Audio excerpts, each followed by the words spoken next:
Здравейте и добре дошли на Астра Таро. Аз съм Таня и това ще бъде месечната таро прогноза за октомври за знака Близнаци и тези от вас, които са родени под този изгряващ слънчев или лунен знак. Нека да видим Близнаци, какво носи октомври, нещо по-важно, по-важна тенденция, по-важна енергия, по-значими събития. Няма да е всичко всеки ден, всяка минута.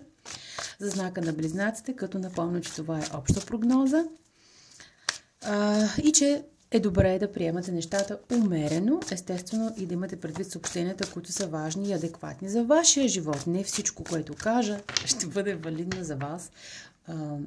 И така, Близнаци. Нека да видим какво носи октомври за Близнаците. Кое е нещо, което ще отнеме повече от тяхното внимание.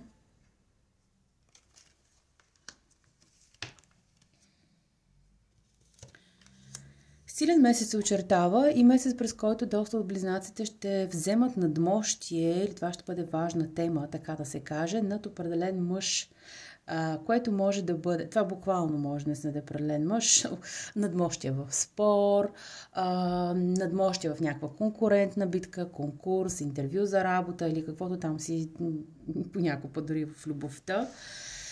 Някои ще се издигнат над чувства, над определена връзка, т.е. ще се почувстват като повече преживели някого. Разбирате ли, дори в този смисъл Крал на Пентаклите може да показва човек, който е със силен земен знак, Козирог, Телец или Дева, Луна е.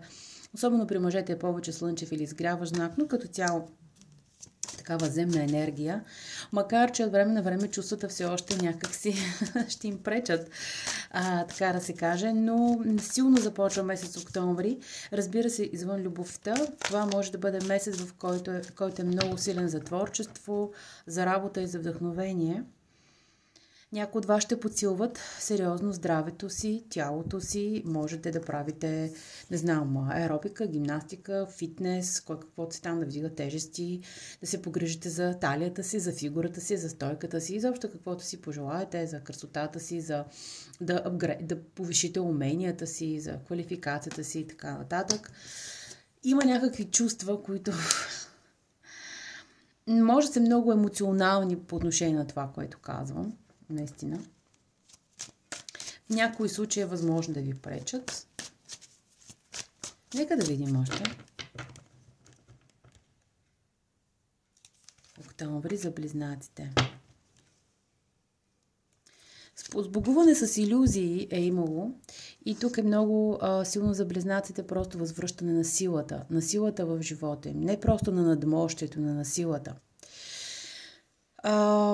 Мога да кажа, че сега сте в такъв процес. Октомври месец е месец на затъмнения, слънчево във Везни, тотално, частично лунно в Телец. Ако искате, последвайте ме на Астра на Астро канал. Добре.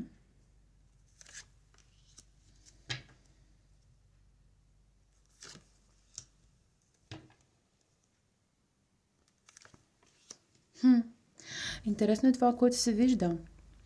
Много силен месец за подготовка, за възстановяване и подготовка едновременно, проучване, подсилване, но още сте по средата, Близнаци, което не прави месеца неважен, напротив, прави го изключително важен. Колелото на съдбата е тук в околната среда, а другите, така че много от вас задвижват нов цикъл на съдбата, буквално с това, което правят сега. Някои от вас просто изчакват по-добро стечение на обстоятелствата, по-добро време. Буквално може да знаете, че октомври месец е месец на затъмнения и не е добре да се насилват събитията или пък да се почва нещо супер важно. Това в принцип най-вече около самите затъмнения. Така че вие самите може да се подготовкате, да изчаквате, но лека по лека разхлабвате тук, връзката разхлабвате и излизате от тези илюзии, излизате от дезинформация. Много от вас, Близнаци, през този месец ще оправяте заплетени нишки, заплетени възли, ще търсите вярната информация, вярното решение и първоначално може да се чувствате малко като ушашавени. Все още. Хем сте на новия път, хем не знаете малко къде се намирате. С единия крак сте на вратата, с единия вътре. Шестица чаши ми говори за сбогуване и с илюзии, и с наивитет до голяма степен, и с миналото, Интересно е това, което се вижда, определено. В голяма степен е свързано и с разочарование, може би от човека в вашето обкръжение, може да е любим, може да е сериозно разочарование при някой, може да е по-лекичко. Но в някои случаи това има връзка с този мъж, който може да е някой от близкото минало, а може от много далечното. Отново искам да кажа, че това не е задължително да бъде любов. Любовна връзка, може да имате други отношения с него. Може да е баща, роднинска фигура, някой друг важен човек за вас. Колелото на съдбата е. Аз чакам колелото на съдбата. Не го чакате пасивно, възстановявате се, действате си по въпросите, развързвате, но хайде да видим какъв е ключовия фактор. Обърнатото слънце. Възстановяване на самочувствието и в същото време за доста близнаци може да е бил период, като минало, нищо чудно, за шамари по самочувствието. Много от вас обаче трябва да застанат силно, макар да се чувстват слаби за себе си, за своите позиции. Този мъж не е задължително да бъде земен. Понякога хората много се привързват към зорите. Този мъж, който е зрял, той знае какво прави. Той е стабилен, но за вас в някакъв смисъл е нестабилен. Някой във вашия живот може да дава твърде много време. Знаете ли, твърде много време за нещо и вие като че ли почвате да усещате това и на вас може да не ви хареса. Някой протаква събития. Може да е в любовта, може да е в нещо друго. Не искам да говоря само за любов, понеже за много хора няма да е това. В някои случаи, особено ако е свързано с любов и семейство, тук наистина е свързано с деца, бременност и забременяване. При някои това може да е определена болка, която трябва да преодолеят. Не смятам, че е толкова по отношение на отношения с деца, макар че в някои случаи да, възможно е, ако е син, но тук дори с обърнатото слънце, което често е една от картите за бременност и се образява във второ, с бебе, с дете, с детенци навън. Може да има връзка, като че ли има някаква невъзможност или някаква забрана или някакво протакване. Това колелото на съдбата е добра карта, но в този случай ми се вижда, че ако зависите от други хора, могат да ви казват има време, или да е време, или има време и не знам. Десятка жезли. Добре, нека още малко да видя. Ще видя циганския оракул. Завършваме десятка жезли, което говори, че ще бъде месец, през който да може наистина да приключите с нещо. Особено ако става въпрос за делови проекти, някакви други практични проекти, така да се каже, не толкова с сантименталния свят. Подготвяте нещо и докато не го завършите, вие няма да го изкарате наяве. Бизнес, собствен бизнес, проект, книга, софтуер, каквото си решите за нещо, уебсайт, за нещо не сте готови, действате, проучвате, давате си обаче тук определен срок. Колелото на съдбата е една... по принцип не е Сатурнова карта в Таро, но тя много често дава. Окей, това е срока. Колелото се върти.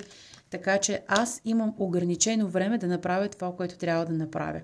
С Слънцето наобратно е възможно това също и да не е да не е още добър период за публикуване, показване на това, което сте направили. Наистина първо трябва да се завърши, да се изпипат всички детайли, всичко, което прави. Независимо какво е това, близнаци.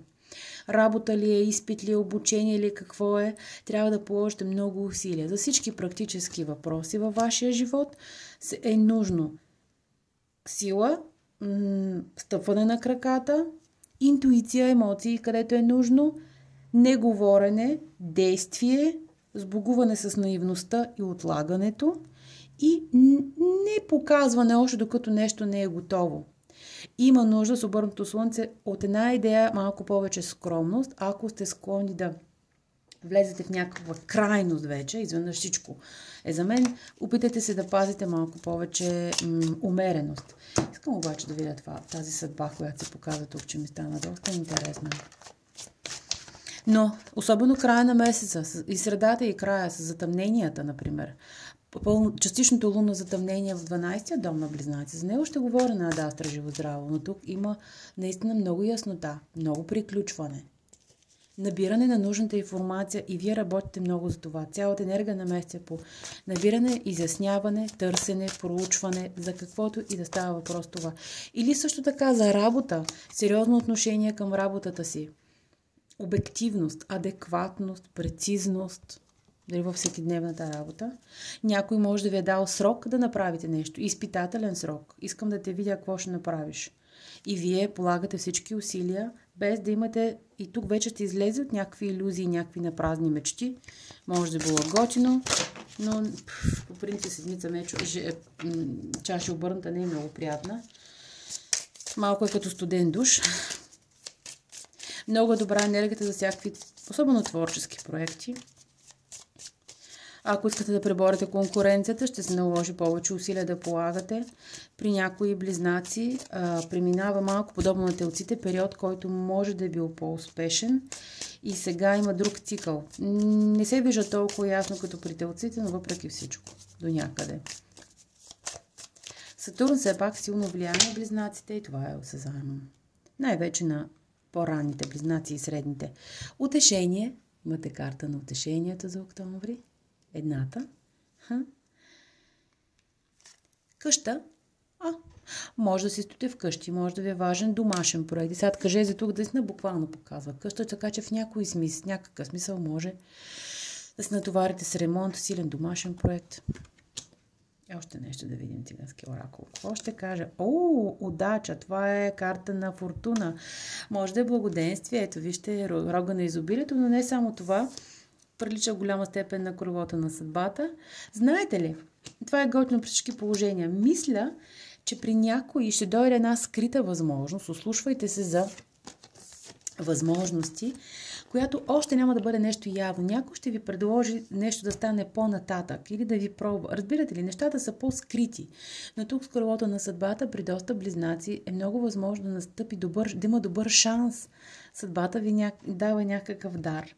Но тук довършете го тихо, дискретно и така.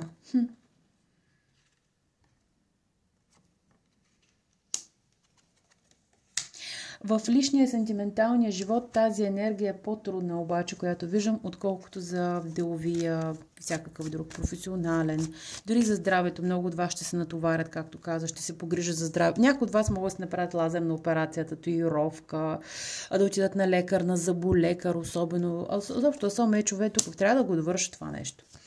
Така че, както казах в началото, грижата за здравето е добра. Също през този период октомври някои от вас е възможно да се наложи да се погрижат за друг човек. Но това също има определен срок, който може да ви е много ясен, близнаци.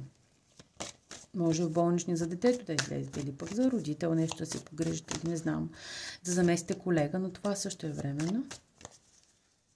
Колелото на съдбата. Нека да видим каква е насоката с звездата на Кристина и който... Често излиза тази карта, колкото да бъркам. Който желая да се включи в списъка на чакащите за нов печат за звездата на Кристина, да ми пише. Те идват с книжка, направи каквото можеш и остави резултата, освободи се от очакванията. И искам само още нечко много малко да прочита от книжката, която идва към картите. Така... Я да видим. Всички имаме съкровени желания, цели и мечти, които ни карат да вървим напред и да живеем с устрем към тях. Да бъдеш техен роб обаче е нещо различно. Конкретните ти очаквания относно осъществяване на желание или цел, може би, всъщност не съвпадат с това, което би могло да бъде най-добре за теб. Довери се на Бог и на Вселената и не се привързвай твърде, прекалено много към това, което ти се струва, че е най-добре да стане. Спомни си колко пъти през живота си не си получил това, което искаш, а сега си благодарен за това. Не за всички, ама някой. Възможно е раздяла, освобождение от ограничения, условия, зависимости, обещания и договори, постигане на независимост. И така, това е, близнаци. Желая ви хубав месец. До скоро!